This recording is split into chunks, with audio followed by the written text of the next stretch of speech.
this is the Provoked Prawn, and apparently my voice will make you buy anything. But in this video I want to talk to you about the SteelSeries Apex 9 Mini. This is a tiny 60% keyboard with some really interesting highlights that include optical switches that are removable, a 60% form factor, and dual actuations that has two different actuation points on it, and a number of other really nice highlights to it. In this video I'm going to unbox the keyboard and set it up and show you what it's like and talk about the features, my experiences using it. I'm also going to show you the installation of the SteelSeries Prism Keycaps that you saw a second ago at the beginning of this video.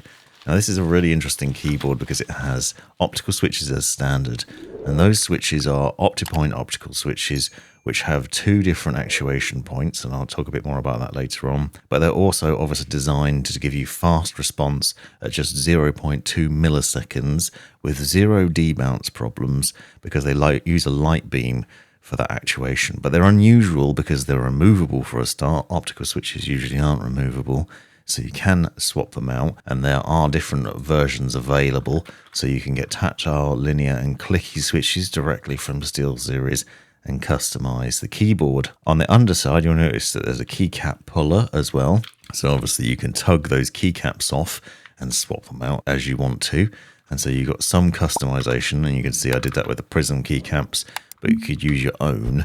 It is worth noting though, as you'll see, that the keycaps themselves also have some lettering for the secondary layer of actions, because there are a number of other actions that are programmed into it, and I'll show you those in a second.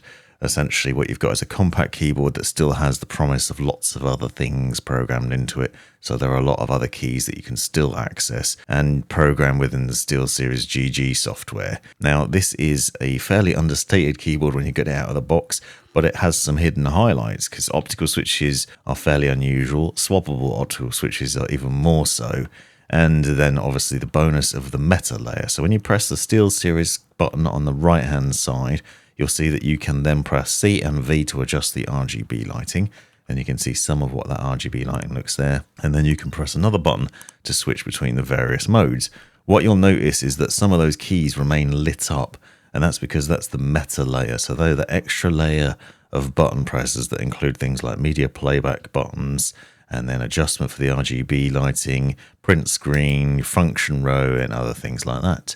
Now if you pop off the keycaps, underneath you'll see those Optipoint optical switches, and these are the standard ones that are included on this model, and I'll leave the links to that in the description, but these are the linear switches, and you can see that the setup is interesting because these switches are also removable. Now there are no extra switches included in the box, and you don't even have the tool for removing them, but luckily I happen to have one, so basically I'm going to show you the process for taking these out. These are interesting because optical switches wouldn't generally be removable from a keyboard or swappable. You can purchase separate ones, obviously direct from SteelSeries, and it is possible to get optical switches from elsewhere as well, but they're not that common. Mechanical traditional switches with multiple pins on them are usually the standard, but you'll see here if you pop the switch out, it basically only has one stem at the bottom of it, and you can see there's no pins at all, so there's no metallic pins that set up there. It's all done with optical beams, and then the registration is simply from your click press.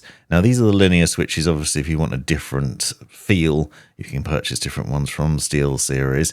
I'll do a sound test at the end of the video so you can hear what they're like. The thing that's interesting here as well is that it has two different modes, so you can choose between 1mm actuation and 1.5mm. These have 35 grams of actuation force as well, so you only really need a very gentle press. These are your standard switches on the right, so that's scatter on yellow, and you can see that it has that two metal pins on it. So if you are going to swap the switches, don't make the mistake of trying to buy your standard mechanical switch and replace it with the optical ones in the keyboard, because that won't work. You do need to make sure you purchase optical key switches, so just keep that in mind. You can see from a top-down view that you don't have the holes for the pins on the board for the mechanical switches, so they simply won't fit, but you do have the option to swap them out, and that is fairly interesting. They have a really fast actuation as well, and sometimes it might be a bit too quick because of the levels, but you can switch between those two modes. So as I said earlier on, you have that meta layer of keys,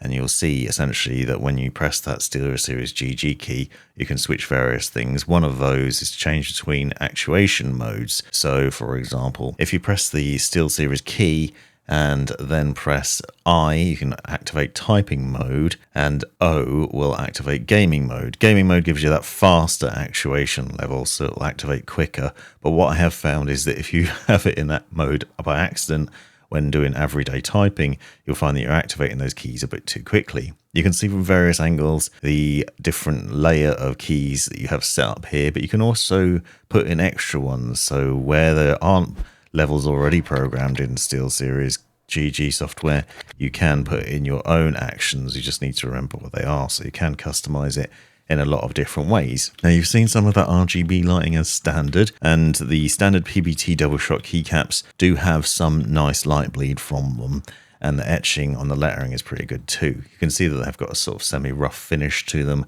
and they are your standard sort of high quality PBT double shot keycaps, but you can swap them out. So I am swapping them out for SteelSeries Prism keycaps, which are essentially pudding keycaps that let through a lot of light. I wanted to do a sound test to compare the two, but also to show the difference that this makes to the RGB lighting, and you've seen some of this at the beginning. I'm basically just showing you with half the keyboard so you can see the difference there. Quick sound test to show you the difference between that now.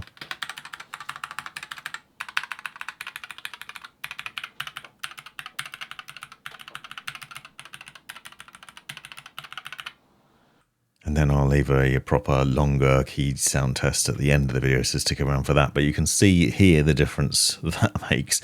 I think this is a worthwhile purchase. Obviously, one thing that you lose, though, is the extra lettering for the other actions, so you kind of have to remember what they are if you are planning on swapping out the keycaps, because there are quite a few different actions programmed into the keyboard, and things that you're missing. Obviously, you don't have directional arrows as standard because it's 60%, but if you press that SteelSeries button and then WASD, you can go between those, and SteelSeries and the bottom row from N to question mark, for example, controls media playback. So now have a sound test to hear the glorious sounds of this keyboard and see more of that action.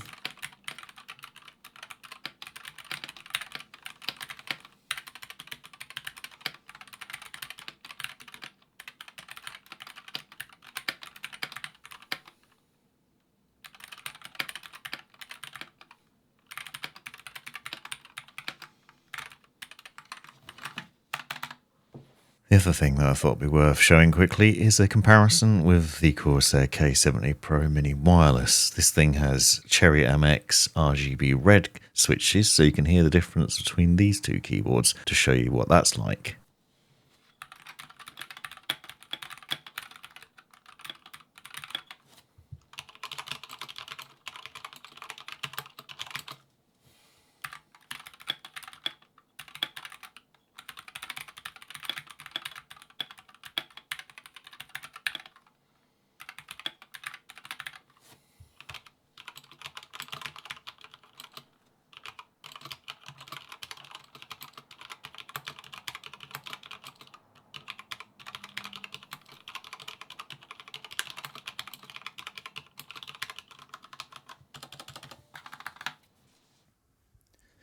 You've made it right to the end of the video, you brilliant legend you. If you've enjoyed it, click that subscribe button, give me a thumbs up, and drop me a comment down below if you've got any questions.